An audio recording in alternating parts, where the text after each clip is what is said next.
Welcome to Spoiler Piece Theater, a podcast that doesn't give a shit about spoilers. We just want to talk about the movies. My name is Megan Kearns. My pronouns are she, her. I write film reviews for Edge Media Network. I'm a member of the Boston Online Film Critics Association, and I'm a member of Gallica, the Society of LGBTQ Entertainment Critics.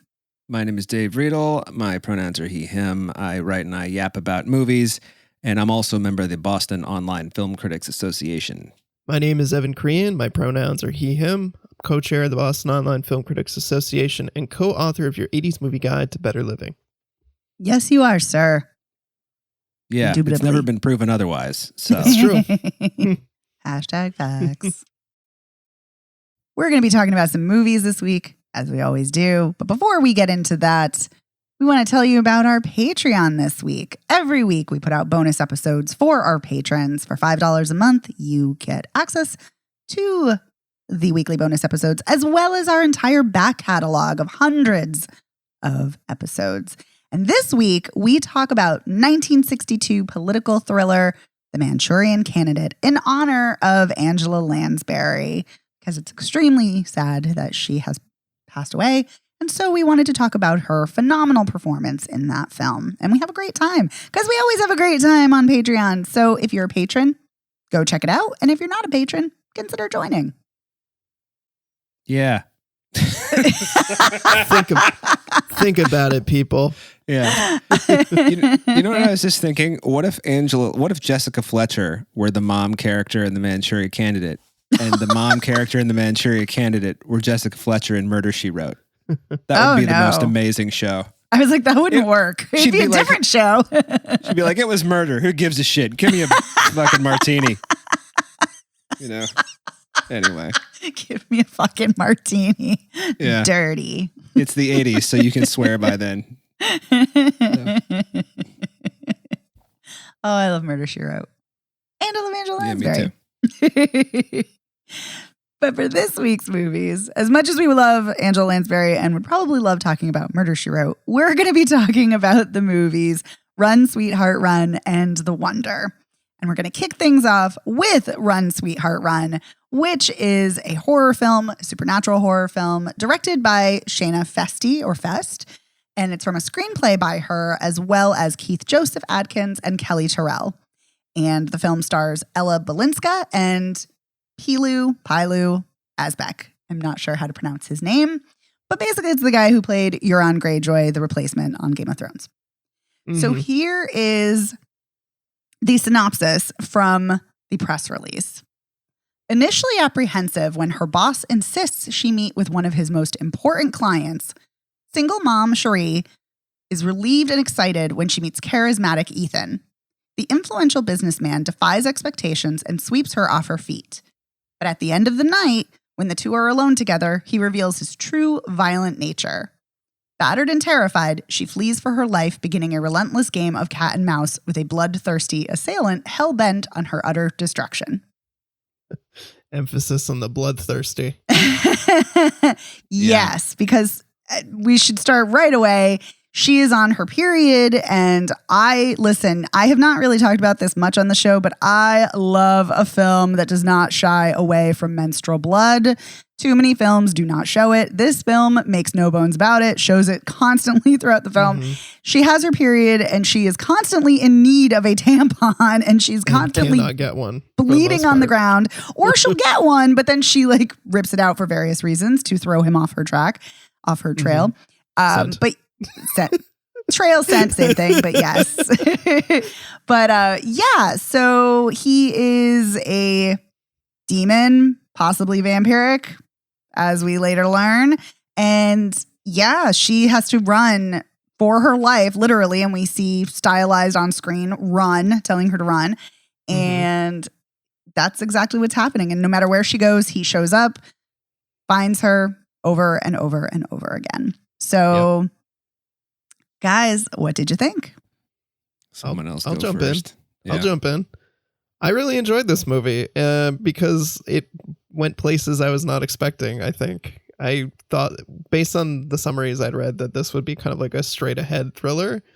of like probably some type of social commentary on men being terrible and misogyny and rape culture. And this movie pleasantly surprised me by being about that, but also being this like compelling supernatural storyline where he's this like demonic creature and she realizes that she has power, that her menstruation, her blood is actually a power when she links up with this underground group of women led by what they call her First Lady.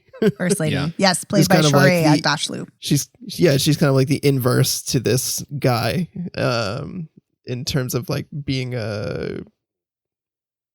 She doesn't say she's an angel, or does she? I forget. She gives a very coy answer when asked, like, what are you? Yeah, I kind of get the sense she is, because she doesn't say she is, but she doesn't say she's not. Right. Right. And when she's like, oh, well, what is this other guy? And she's like, well, isn't a demon just a fallen angel? Wink, wink, nudge, nudge. Yeah.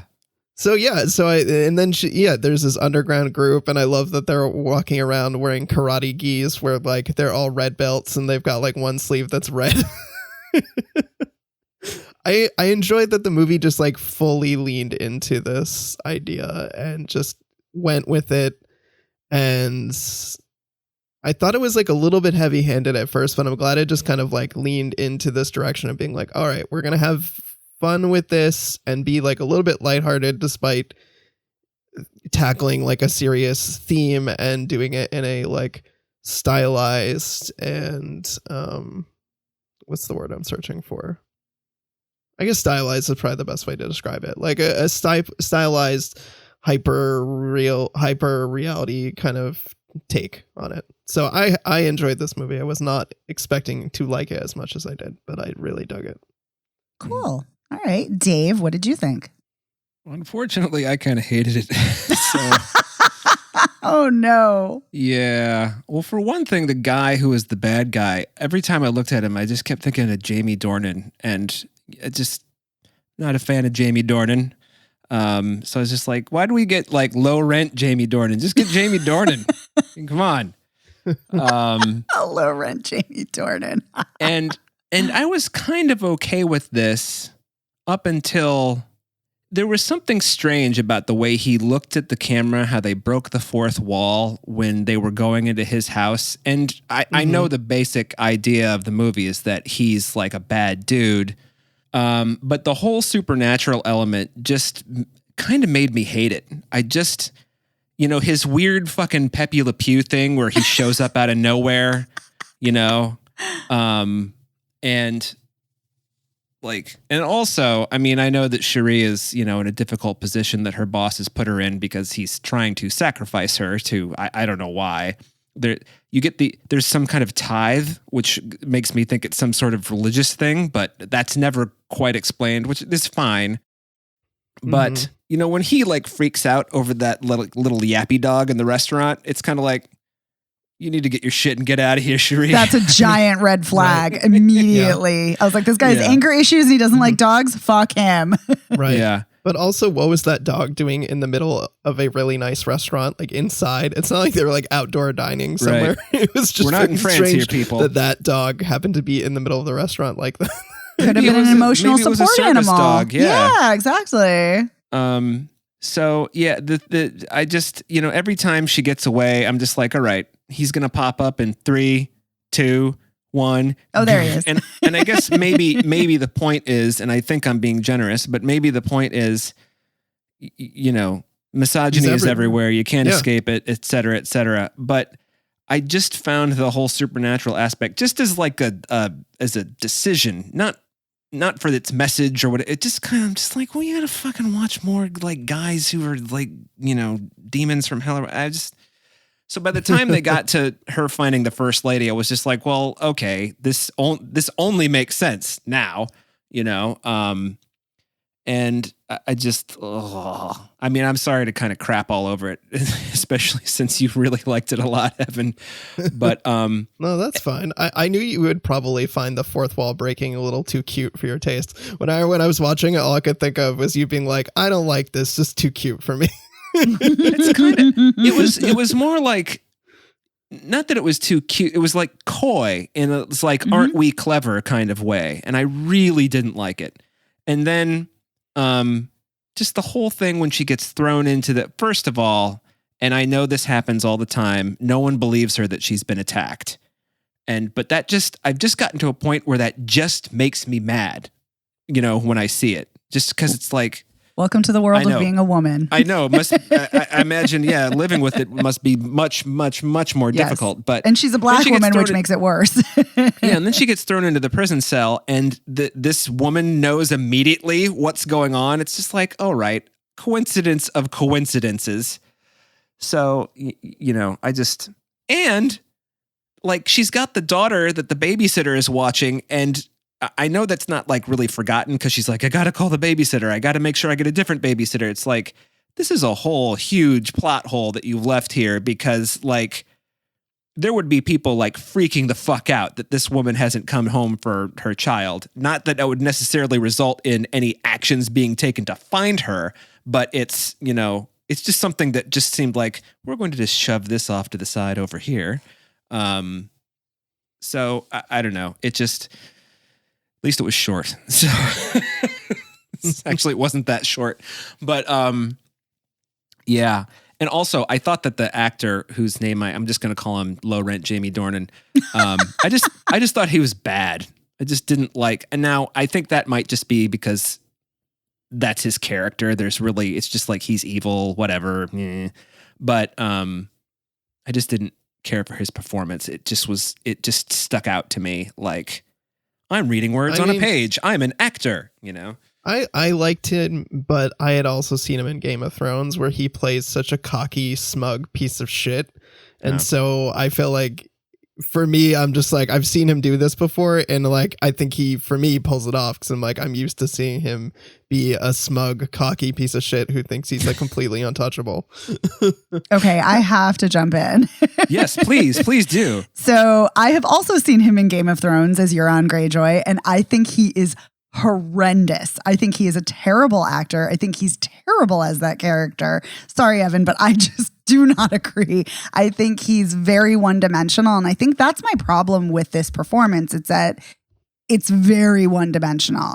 There is no nuance to it whatsoever. So, Dave, I agree with you on that performance. But I don't agree with you on other things. I agree with Evan that I enjoyed this movie. I think Ella Balinska is excellent. She's very good. Yeah, she's great in Charlie's Angels, which is a movie I did not like except for Kristen Stewart. But here I think she's great. I just wish they had maybe if they had cast actual Jamie Dornan, I would have liked it more. But Evan, I'm glad that Palau Asbeck worked for you. I don't like him. He just does not work for me. I didn't have a problem with the plot hole that you're talking about, Dave, about the babysitter. And here's why I didn't have a problem with it. And I didn't see it as a plot hole because it's a good friend of hers who is the babysitter. And she's like, you need to wear this sexy dress. We need to see Cherie before she got pregnant, blah, blah, blah. Mm-hmm. And so I took it as, she didn't come home. Her friend probably thinks like, maybe she got lucky. Maybe she is having a fun time. She's having some sex. Good for her. So I took it as that and not like we're just shoving it off to the side and we're not dealing with it. But I can see why. That makes sense though. It didn't work for you. Yeah. Thank you. But my big problem with this movie, and like I said, I liked it. I liked this a lot. I had a lot of fun with it. Evan, like you, I agree. I liked that it is tackling misogyny, rape culture, a lot of gross things that women have to deal with. I like the fact that we're seeing a Black woman and the struggles she's dealing with where police are antagonistic to her and don't believe her because that happens so often. And it happens, it's different for white women than it is for women of color because if she'd been a white woman, they might have believed her. Where maybe not. But the fact that she's a Black woman, they're suspicious, which I think is unfortunately pretty accurate to real life. I really love the camaraderie between the women, like the fact that she's going to her ex-boyfriend's house and her ex-best friend, who is his new girlfriend, is there. And like she sees her, she's instantly angry because she's there, but then she sees how she's been assaulted and she immediately embraces her and is like, this isn't about you, dude. We're going to fix this and we're going to make sure Cherie's okay. And I love that. I also love that in the bar, when Cherie is walking through and guys are harassing her, another group of women comes up and they're like, oh, we're so glad to see you. Come with us. And That women was actually good. do that. Yeah. And women actually do that for each other. You know, if you see someone getting harassed, you'll be like, oh, hey, come, you know, hey, I've been trying to get in touch with you. You know, come over here. And it's sad that women have to do that and have these like underground networks, but we do because we need to protect ourselves from creepy, gross men.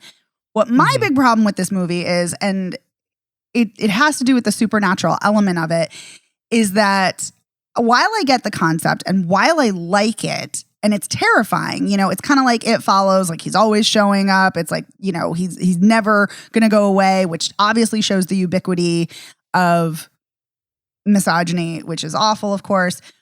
But what bothers me is that it implies that patriarchy and rape culture and misogyny are not a systemic problem, but an individual problem, because it's credited to him. And then the first lady's like, oh, men are in power because of him. You know, he's been keeping this going for so long. And it's like, no, it's because men are gross, not because of one demon dude. And so while I like the supernatural elements for its horror, I don't like it for its implications. So I get what the film's trying to do and what the filmmakers are trying to do. And I liked a lot of aspects of it, but that ultimately kind of irked me and rang hollow. So I definitely enjoyed this, but I had some issues. I got 2 more points I have to make because you reminded me Yes. of 2 things. Actually, you made me think of one thing. One thing that I did like was the way Clark Gregg's wife was trying to kind Yes. of warn her, who she knew. Like, I thought that was, I don't want to say powerful scene, but it was super tense because I'm one of those people. Whenever Clark Gregg plays a nice guy, I'm surprised because to me he's just naturally creepy. So when he showed up here, Right. I was just like, well, he's a creep. And then of course he is. And of course he was. And he's also kind of an ineffectual creep. He's not, Yes. he's just kind of, you know, a plaything for, you know, low rent Jamie Dornan. So, but the other thing, I like your comment or your deduction. I don't know what you would call it, that implying that, you know, this demon is the cause of, you know, patriarchal, whatever. It reminds me of the reason I hated Abraham Lincoln Vampire Hunter. The whole idea behind that movie is that slavery exists because of vampires. And I was just like, nope. Oh God. Nope. We're not. Yeah, This is no. No, This is I don't the think this dumbest, movie most was insulting making. fucking thing I've ever heard. I know. I don't. Yeah. It wasn't making that strong of a swing. I would I say. don't think so either. But And I didn't necessarily interpret it as he was like the sole cause of it. What I felt like when they were saying things like he controls men is that it's like this cycle that continues to feed itself. Like he's there to like do shit to like keep men in power. And so therefore they like pay back into the system, and it like creates this. It creates this cycle. I agree though that is you could take it that way as well, and it would feel a little bit reductive. And although I did like the supernatural stuff, I did feel like the mythology was just a little bit thin and maybe a little bit late to be introduced in the movie. I think if I have a critique, it's that like I feel like it's a little late in the movie to drop all of that stuff on us, and I wish they had maybe like scattered some more breadcrumbs before we got to the first lady, and then it's like, well, now we know everything. But I feel like we could have known more things, gotten a little more clues along the way. it also pissed me off that he killed all of her friends, you know, because Well, yeah, because he's a dickbag. Well, but also, did you notice how they were all shot, but then he eats the boyfriend's like neck? Yep. It's like, Yep. wait a minute. So, did you shoot them with your gun? Did you use their own guns on them? We're crossing our. Did you have an army with you that had a bunch of guns, and then you just sent them away because you're a demon Oh. and you can say like, you guys go over there now? I Like, just felt like he was that fast and that strong. too. Like he That's literally what I thought, ripped a too. man's head off of his neck. Like Yeah. that's Yeah. strong even by I typical agreed. vampire standards. Yeah. And yeah, so I agree with you, Evan. That's what I got from it too. The one thing I will say about the supernatural element that I think that really worked effectively is I love when they're in the church And he's like, you don't believe in me, which is ridiculous and whatever. But then you only see the camera on her face as she's being exposed to his real self. And I love that. That was really, really effective. And I don't know if they chose to do that because of budgetary constraints or just they thought that it would be more effective. But either way, I thought it was spectacular. And I love that we don't actually see his real form. I thought that was much more sinister, much more unnerving to just imagine it. I thought it was great. Yeah, and you just hear all the noises in the background. Yes. Yeah. And the church, you're reminding me, I loved how there was this visual motif of the red versus green the entire movie. It's like when she walked into the church, it's like bathed in this red light, and then she turns around and he's there and it's like all green. And I just love that there was this like competing red versus green like color palette that was going throughout the entire movie. Yeah, it's very Black Christmas, which is interesting because there are touches and nods to other films, like they're watching Texas Chainsaw Massacre on the movie marquee. There's Roman Polanski's Knife in the Water. And so I thought that was like a nice touch, and that motif was kind of fulfilling that filmic motif that was going on, which I really liked. So I agree with you. I really liked that, Evan. I have nothing to add about the reveal, except that I think it was, I can't believe I'm going to give this movie credit for something. I'll bet it was a creative choice, because what could he possibly look like that you as a filmmaker could show that wouldn't be corny as shit? You know? Right. Mm-hmm. Right. So smart choice, in other words. I'm agreeing with you. Yes. Yes. Yeah, but I do agree with you, Evan, that the mythology is a little thin. But that's the thing. Like, I don't know if I would have liked, like, I don't know if I wanted more or earlier. I don't know that I needed it either. But right. I feel the same way, but I also felt like there's something that isn't fully clicking. I don't know. But overall, I really enjoyed this. I think it was good. I liked it. But yeah, I'm sorry you didn't enjoy it as much as we did, Dave. Well, what are you going to do? You know, that's maybe it's because in October I saw so many monster movies and I was like, I thought I was out, but you pulled me back in, you know? So. Very Godfather style. I saw a lot of monster movies in October, so I'm monster movied out for the time being. I don't know. I keep going back and forth because I kind of like that it hides itself as a monster movie, but yet doesn't. Mm-hmm. I don't know. I kind of like that because at first I thought it was going to be like Fresh, Mimi Cave's film, where it's like a great date and then it descends into horrific misogyny, and which it does, but it goes obviously in a different direction. But yeah. But did you guys have any final thoughts? No, I don't need to be more nasty about this. Okay, that's fair. Evan, did you have any final thoughts? Well, I like that as she is like defeating him, she breaks the fourth wall. Like she grabs the camera. I was like, no, this is me now. I'm in charge. Yes. Oh, actually, I'm so glad you said that because that reminds me that we get a couple of POV shots, and that very much feels like it's paying homage to slashers where you get POV shots. So again, I agree that it was well done from a thematic perspective, and also I think from paying homage to other films. So I agree. I like that too. Yeah. And I will say there's something truly terrifying about the idea that you feel like you need to put bleach wipes on your open wounds. I can't imagine that would feel good. I'm going to tell you something. Yeah, and now I have not done that. But I'm going to tell you something. I think the thing that's even worse is the fact that she puts it up her vagina. Yes. And thinking about that, oh my God. But by the way, I will say, I know I said it early when we first started. I love a film that doesn't shy away from menstrual blood. And, you know, I can't think of a person who gets periods who hasn't at some point been searching for a tampon and has not been able to get one, and how frustrating and embarrassing that can be. So I love that this film really, really leans into that. But oh my God, the bleach. Yeah. Yeah. Like I'm clenching just thinking about it. Oh my God. Yeah. But this is that's what I like about this film, is that it's very visceral in those ways. And yeah. Some good stuff. Yeah. It is effective in that way. Yes. All right. Yeah. Oh, yes, Dave. I was just going to say, this movie does have some things that I like, but overall I hate it. You know what it is? It's just Yes. the supernatural thing was just such I don't know why. It just really bummed me out, you know? Because I think maybe to your point, Megan, the whole idea that was like, oh, there's a demon controlling everything. No, what if this was just a really powerful dude who had a bunch of other really fucking powerful dudes working for him because they like being in power and fuck everyone else, you know? So I agree. I think I would have found that more effective, but yeah. Yeah. But maybe that would have been a different movie. I don't know. Maybe. But yeah, but I think it's great that you at least are recognizing, you know, that there's good stuff here, but it just didn't work for you. And I get that. Yeah. All right. Well, let's talk about our next film, The Wonder.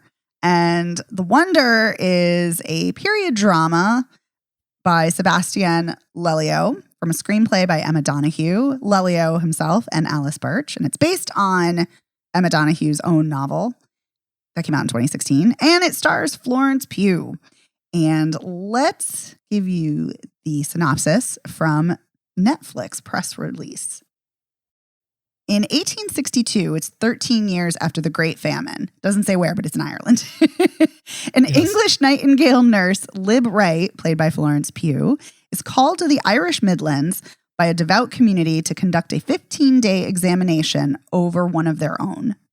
Anna O'Donnell is an 11-year-old girl who claims not to have eaten for 4 months, surviving miraculously on, quote, manna from heaven. As Anna's health rapidly deteriorates, Lib is determined to unearth the truth, challenging the faith of a community that would prefer to stay believing. All right. What did you guys think? I just, you know, someone, please, one of you. I know you asked us what we thought, Megan, but I did. But Evan, let's hear what you got. Well, I feel like now is the time I'm going to be the poo-pooer or the naysayer or whatever you want to say, because I did not like this movie. I liked the premise. I liked Florence Pugh in this. I thought the music was eerie, as we were joking, you know, as we were texting before we got on mic. It's the only thing I think that really worked for me about this movie is that I felt like the music was particularly eerie, but I just otherwise found this long, slow. I appreciate what it's going for. Like, you know, we have this religious community and like very rural Ireland, and you know, to them it's this like huge deal. It's this miracle that this girl's not eating. And like you have this council that's put together that you know hires Florence Pugh basically to watch her for 2 weeks and, you know, prove or disprove, but it seems like they literally have zero interest in that and are more interested in just like watching those girls starve to death. And I was just bummed that it was like the obvious thing, you know, like when Florence Pugh is like, oh yeah, I made her parents stay away from her and now she's actually dying from starvation. Oh, that manna from heaven was just her mom baby birding food into her mouth. It just felt to me like, I'm like, okay, seemed like that would be the most obvious thing that would be happening as a reason why she was actually living, even though she thought she wasn't eating and people thought she wasn't eating. And then once we find that information, I felt like it was just kind of like a slow march. I didn't feel like it picked up any narrative steam with me to get to the resolution, which I thought was relatively satisfying, that she burns the house down. She helps this girl escape and adopts her under a new identity because her family and her community was ready to let her literally starve to death. And she's like, fuck that. I'm saving this girl and I'm getting her the fuck out of here. Okay. Dave, what did you think? Loved it. I'm sure you're not surprised, Evan. I'm not. I'm not Evan, but I'm not surprised. No, you can say I'm not surprised either.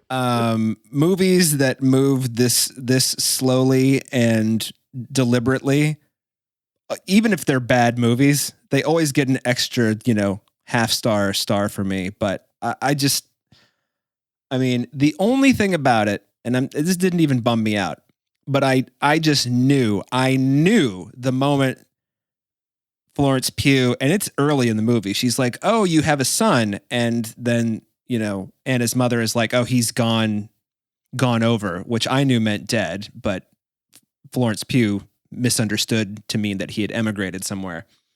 But once I knew there was a dead brother, I'm like, well, the dead brother is obviously there's incest here, obviously. I mean, that's the first thing I thought. I went there. So like 40 minutes later when they get there, I was like, vindicated. And then I was like, wait a minute, there's another 45 minutes in this movie. Where are we going now? Right. You know? And so then the whole kind of cat and mouse isn't the right thing, but the whole I didn't think that Florence Pugh was going to get the reporter who shows up to write the story about this girl, who doesn't believe it either, we should mention, because he's from these here parts and something similar happened to his family. But I didn't think she was going to get him to go along with it. I thought he was going to be like, fuck this, I'm out of here, back to London, you know? So that was a pleasant surprise for me. And I also, for a moment, when Florence Pugh told Anna, which is the girl's name, that, you know, what if Anna died and she was reborn as Nan because they had given each other nicknames. I worried for a moment there that Anna was going to die and then just be dead. Yeah. So yeah, I thought that might be a possibility. She took a dramatic pause. It was a dramatic pause. And then she's coming back from the dead. I know. Well, when they went overhead and then like there's like another 7 seconds where her eyes are closed. I was like, oh my God, she's really going to die. I was like, oh, okay, she's not. But this movie is kind of like, maybe it works better because it's the 19th century, but what was the movie that I can't remember what it's called. It's about the guy from The Trip, Steve Coogan. Steve Coogan. The movie Steve Coogan wrote about the woman whose baby was kidnapped from her and sent to Philomena. Thank you. I should have looked that up beforehand. But this is like the 19th century version of that, where you've got this family that has got this horrific tragedy, and instead of being like, your brother was a fucking son of a bitch, they're like, no, the girl is impure too because she was 9. I mean, for fuck's sake, man, let's victim blame a little more. Now, I understand. I get that from a plot perspective. So, you know, and it being the time, super Catholic country, it all. And I also like the fact that Florence Pugh clearly was not religious, but even if she were, she would have probably been an Anglican, not a Roman Catholic. So coming from a completely different angle anyway. Very true. So there were a lot of things that I mean, I won't say that I was disappointed that I figured out that, you know, she'd been abused by her brother. Also, because that's just fucking gross. But the idea that the parents are kind of like, you know, Philomena turning a blind eye to everything and just like, well, you know, this is what God wants. God wants her soul to be pure before she, you know, goes. But at the same time, her mother also doesn't believe that because her mother, as Evan says, is baby birding her food. So her mother is very conflicted, but in the end is willing to let her daughter starve to death so that, you know, I don't know, so that they don't feel like failures, that they realize this whole thing was going on under their noses. I mean, I don't know. No, I think it's because she believes it's penance, and so her daughter will end up in heaven because she's unpure because of this. Yeah, she definitely she says that. I don't know if she believes that. Oh, that's fair. Yeah, I think she does, but no, that's totally fair. She might not. Yeah, I think she does too. I think she does believe it. Yeah. But I loved it when Florence Pugh burned the house down and then accidentally set herself on fire too. Because I was like, if she gets out of this with like, because the flames are like behind her and you're like, that's where the stairs are. Right. I was thinking that too. I'm like, you maybe want to hustle up because those stairs are going to be on fire soon. Yeah. But I also appreciated that the nun, like knew exactly what was going on. And she was like, you know, I think I saw Anna being taken away by an angel. Is she going somewhere better? And Florence Pugh was like, yes. Wink. You promise? I promise. And then the nuns, I just love the fact that the nun is just like, wink, good on you, you know, and that she's not some like, you know, one flew over the cuckoo's nest nurse, you know. Sorry, I was thinking of evil nurses. So, yeah. Anyway, and I thought Florence Pugh was extraordinary. So, and always all the creepy old Irish guys, on the council, except for the guy who owns the pub, who's like, she's not fucking like not eating. This is bullshit. I love the fact that you've got 4 guys who are like, no, it's a miracle. Even the doctor. And then you've got the pub owner who's like, she's fucking eating. And now she's not eating and she's dying. So fuck you, you 4, He's like, are you kidding me? She just told us the solution. Yeah. She just told us what's going on. Yep. Yeah. So anyway, yes, I this is just my kind of movie. And Sebastian, I don't know how to pronounce his last, Lelio, is that what you said? He is a very hit or miss filmmaker for me. But this one hit. So I love his film Disobedience. I love Disobedience too. Oh, it's so good. That's a good one. Yeah.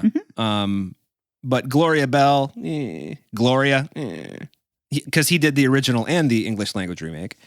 And then I've seen one of his other movies too. I don't remember. Fantastic Woman. Yes, I've seen Fantastic Woman.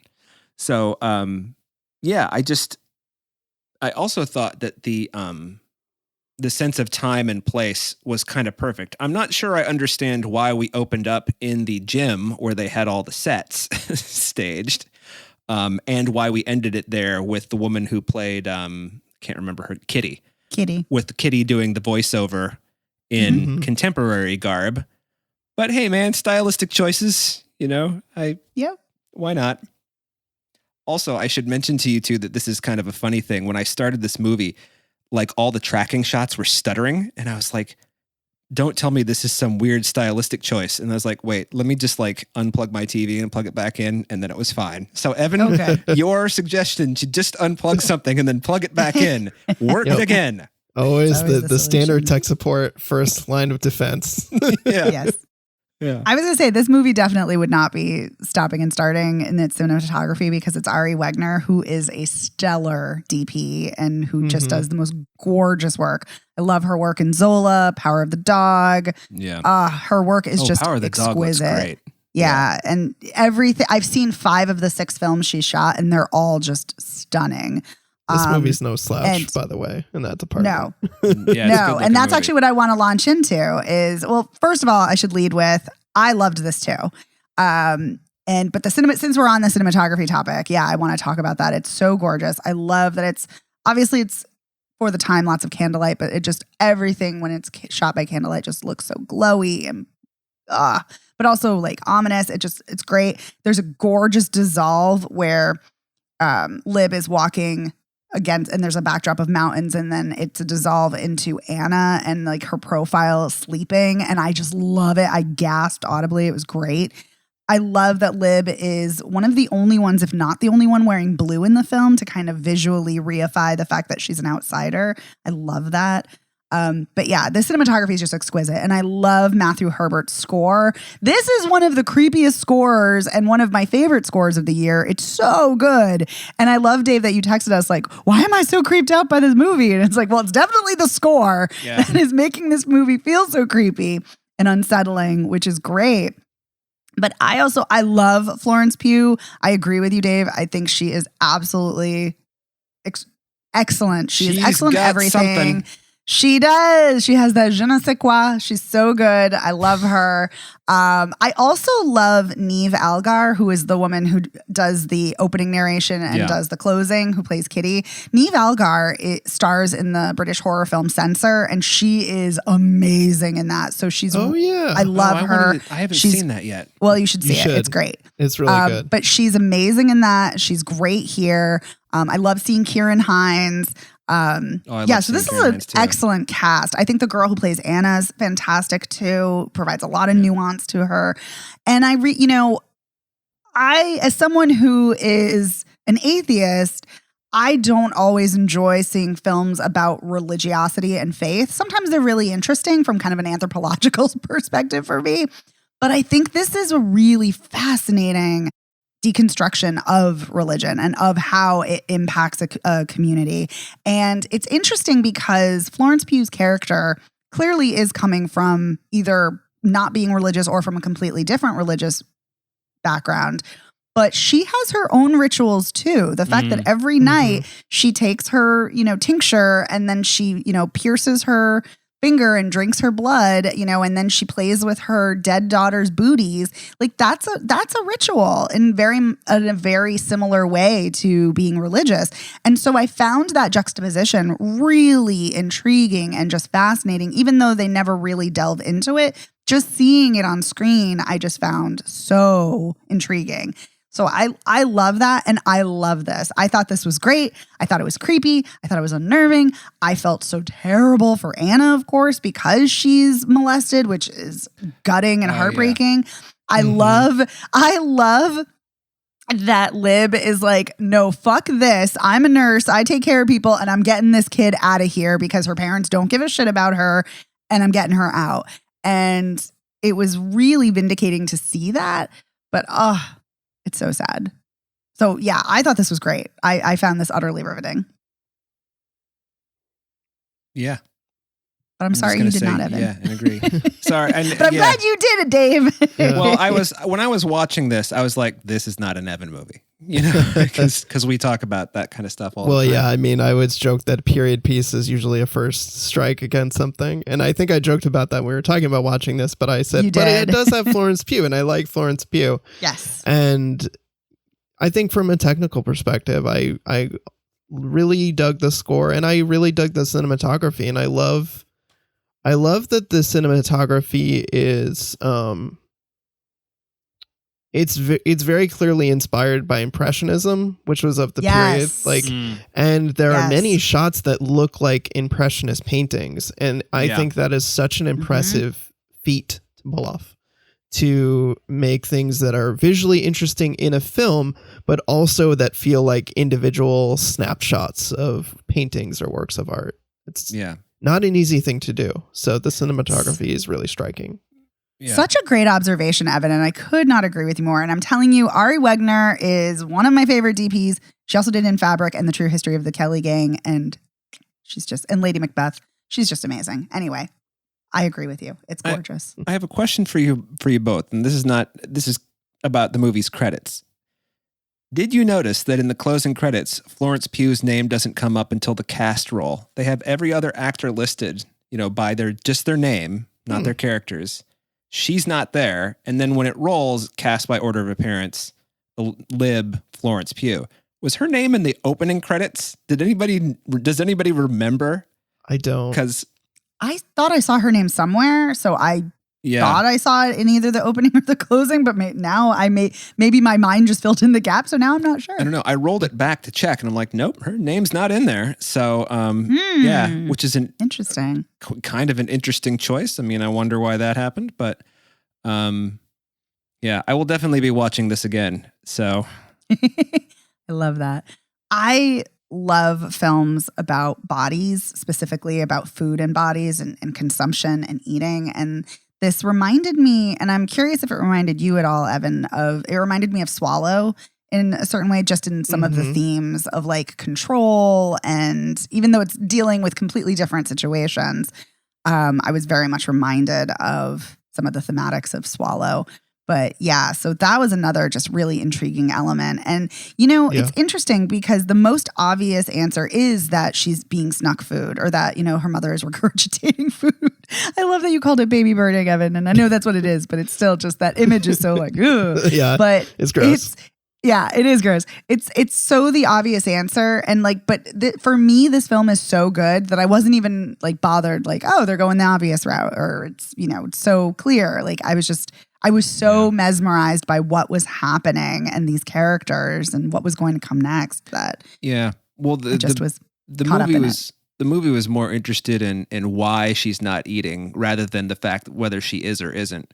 Right. And by the way, that scene where she spits out her own tooth because she's so malnourished. Oh my God. Oh my God. I was just rough. like, when I saw that, I was just like, okay, if you never met somebody who, vegan alert, needed a milkshake, this is the kid, I mean, my God, get some sort of like protein into her stat and one that she doesn't have to chew.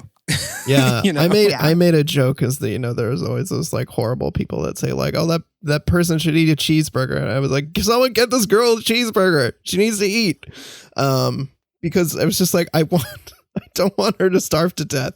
Yeah. Please don't make this girl starve to death. She needs to eat food. She needs to be allowed to eat food.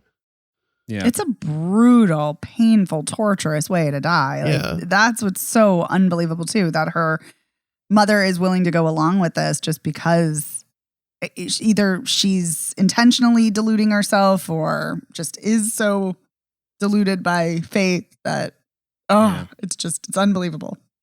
But By yes, the the way, tooth scene is gross. Did they tell us how the brother died? I don't remember. He was just like dead. Oh, good Like, question. I don't remember them I don't think talking they about did. it. Yeah, I don't remember if they said either. Well, it's not polite to speak of the dead, so that's why. Gotcha. No, that's a line from some movie. It's like, it's not polite to speak of the dead, but you're new here, so we'll speak of the dead. Yeah. So I don't remember what it is though. But I'm glad, but actually you're reminding me of something else that I really liked about the film is that when Anna is telling Lib about what happened, like when she's revealing the incest and the molestation, she takes it upon herself, like that it's her fault that she brought this on herself. And I love how tender Lib is with her. And she's like, this is not your fault. You did not do this. And it sounds like such an overly simplistic thing, but it's something in our victim blaming society. It is something that needs to be said. And it's something that needs to be said to victims and survivors. Even if it is so obvious, it still needs to be said because it's hard not to blame yourself for awful things sometimes. And so I'm really glad that the film takes that moment to show that very tender scene between them. Yeah. Agree. Yay. Mhm. Did you guys have any other thoughts on The Wonder? No, I don't think I did. I mean, I did like your comparison to Swallow because I do agree that Oh, there's thank a lot you. of similar emotional dynamics, even if they're not like explicitly like the same, like, you know what I mean? Basically, Yes. like there is a lot of emotional similarities Yes. in this idea of control around eating Mhm. and her feeling trapped in the situation and Yes. feeling a lack of control and then being able to see the world of difference that comes when she feels like she's freed and she can truly be herself at the end when she's Yes. alive and well and happy and healthy. Great. It is Now I such a got to see start. Swallow. At I've least been until You they do have to see Swallow. You do. It's amazing. at least until So they you go have to Australia. Yes.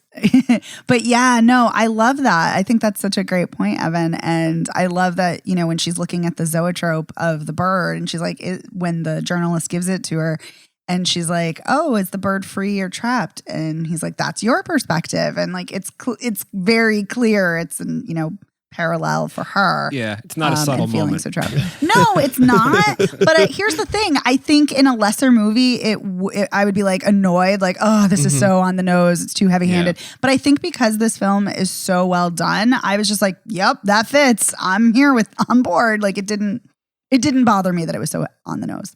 No, Even though but it I is. did crack a joke when it happened. I whispered to Sean, I was like, the bird is a metaphor. The rat stands for obvious. Oh man, that's amazing. Oh man, I needed that. Wow. So I've just made a decision now. I'm just going to watch all my movies over at your place from now on, Evan. That's just what I'm going to do. So I can Have hear these Evans. as they happen. We can just crack Right? jokes, especially when Yeah. we're not enjoying movies as much. Like, all right, let's have some fun. Yeah. Laugh track commentary. Mhm. Well, did you guys have any final thoughts now? No. No. All right. Well, let's do a recap. So, Run, Sweetheart, Run is now streaming on Prime Video. I think it's safe to say, Evan, you would recommend it, and Dave, you would not. Yes. That is safe. Correct. Woohoo! I would also recommend it along with you, Evan. Yay. And then Woohoo! And The Wonder is playing now in select theaters. It will be streaming on Netflix on November 16th. I think it's safe to say, Dave, you would recommend it, and Evan, you would not? Yeah, I think you could say in place of your mileage may vary. I think you could say, if you're an Evan, don't see this movie. If you're a Dave, see this movie. Yeah, I think that is an accurate assessment. Okay, well, I'm not either of you, but I am going to say, I guess if you're a Megan, see it because I loved this movie. So there you are. But yes, yay, I'm just excited that I predicted both correctly. Woohoo! Yeah, you did. Not that it was hard, but still, I'm still excited. Well, we want to give a huge thank you to our editor, Otto Clammer. Otto, thank you so much for making us sound spectacular week in and week out. Thanks, Otto. Thanks, Otto. You can find Spoiler Piece Theater anywhere you get podcasts. We are at every single platform that you listen to podcasts. You can also find us on our website, spoilerpiece.com. You can also follow us on social media. Come say hello. We're on Twitter, at least for now, Facebook, Instagram, Letterboxd, and TikTok at Spoiler Piece.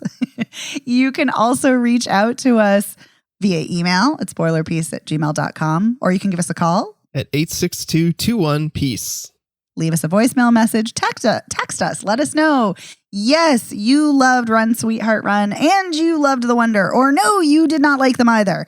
Or maybe you felt somewhere in the middle. We love hearing from you. We love to know your thoughts on movies.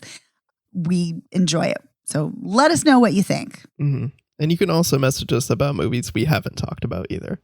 Yes. If there's something you're like, I really want to know what Spoiler Piece thinks about this random movie from 1987. Sure, send us a message. Make sure it's an 80s movie for Evan. Yes. So. Preferred. But I'll talk about other movies too. If you have to. No. Under duress. Yeah. Right? I mean, we've also gotten questions about TV shows, even though we don't cover TV shows. And I love that. Yeah. Like we had somebody one time who asked about She-Ra, the new She-Ra, and I love that. That was such a great question. And it was such a delightful thing to talk about, even briefly. So yes, we love hearing your questions about movies. And if you like the show, please consider rating and reviewing us. You can go to ratethispodcast.com/spoilerpiece. That will take you to your preferred platform of choice. And that really helps us out, gets the word out about the show. You can also rate us on Apple Podcasts, which really, really helps us out, and as well as Spotify. And if you really, really like the show, like really, really, consider joining our Patreon. At the beginning of the show, we told you about this week's episode, which is about the Manchurian Candidate. And we talked about Angela Lansbury, and it was a great time. For $5 a month, you get access to our weekly bonus episodes, as well as our entire back catalog of hundreds of bonus episodes. And you get to vote in monthly polls. And we will have a poll up later this month. And so if you're a patron, thank you so much for your support. And if you're not a patron, consider joining. And thank you for listening. We really appreciate it. My name is Megan Kearns. I write film reviews for Edge Media Network. I'm a member of BAFTA and Gallica. You can follow me on Twitter at OpinionS World or on Instagram and Letterboxd at The OpinionS. My name is Dave Riedel. I write and I talk about movies. I'm a member of the Boston Online Film Critics Association, and you can find me on Twitter, for now, Instagram and Letterboxd at Dave Sees Movies. And my name is Evan Crean. I am co-chair of the Boston Online Film Critics Association and co-author of your 80s movie guide to better living. You can follow me on Twitter, Instagram, and Letterboxd as Real Recon, and that's real as in film reel. And we'll see you next time. Bye. Bye.